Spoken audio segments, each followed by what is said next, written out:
Idéal. Alors aujourd'hui, j'aimerais te parler de journée idéale, de journée parfaite que tu peux te concocter par jour. Comment réaliser cela? Eh bien, tout simplement, tu vas avoir un plan de quel est le type de journée que tu voudrais absolument avoir. Le plan de journée pour toi qui te convient parfaitement.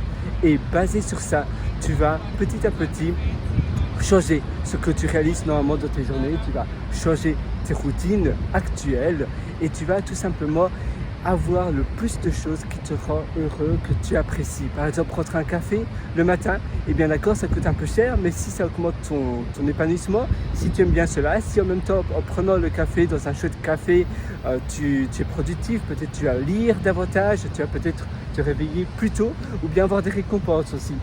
Une fois que j'ai terminé cela, une fois que j'ai terminé une formation, je prends un bon café, je vais dans un chouette restaurant, je me fais un rencard avec moi-même ou quelque chose de semblable, et bien ça augmente aussi son enthousiasme, son épanouissement pour pouvoir réaliser davantage.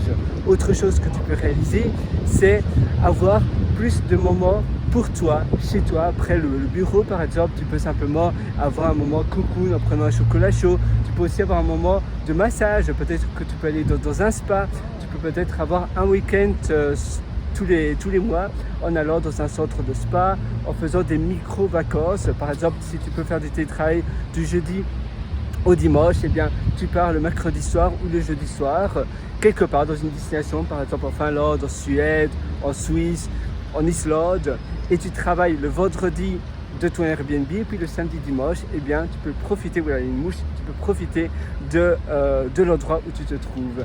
Et ainsi, eh bien, ça va augmenter ton niveau de bonheur en faisant simplement des petites actions qui sont finalement faciles à faire, mais il suffit il faut se mettre à l'action. Il suffit de se mettre à l'action. Si tu te dis certainement, ah mais c'est intéressant, mais tu dois passer à l'action maintenant. Il n'y a jamais de bon moment, il n'y a jamais de meilleur moment. Le meilleur moment, c'est maintenant, tout de suite. Il ne faut jamais remettre à plus tard ce que tu veux réaliser aujourd'hui. La même chose, si tu veux absolument créer ou peut-être écrire un livre, eh bien, commence un chapitre maintenant. Et tous les jours, de manière continue, tu vas écrire ton livre. Ça veut dire que tous les jours, une demi-heure par jour, tu vas peut-être te réveiller une demi-heure plus tôt et tous les jours, tu vas écrire ton livre. Tu vois, c'est simple à faire, mais il faut rester régulier, il faut rester consistant. Donc, si tu le fais de manière régulière et que tu ne breaks, donc que tu ne coupes jamais la chaîne de tes habitudes, alors ça va aller, ça fera partie intégrante de tes routines, un peu comme prendre ta douche. Eh bien, personne va procrastiner, va dire ben voilà, je prends pas ma douche ce soir, j'ai pas le temps. Alors ça doit être exactement la même chose pour les petites choses qui te font plaisir. Si tu aimes bien prendre un yaourt avec du chocolat noir dedans, ou bien si tu aimes bien faire une petite balade près de chez toi dans un parc où tu habites, fais-le maintenant.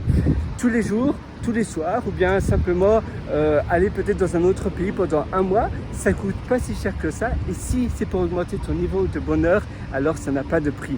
Fais-le parce que la vie est trop courte pour finalement ne pas en profiter à 100%. Moi, je te souhaite tout le meilleur. Si tu veux aller encore plus loin de ton épanouissement, je te conseille mes ateliers sur pierrelorateur.com. C'est pierrelorateur.com. À une prochaine. Ciao.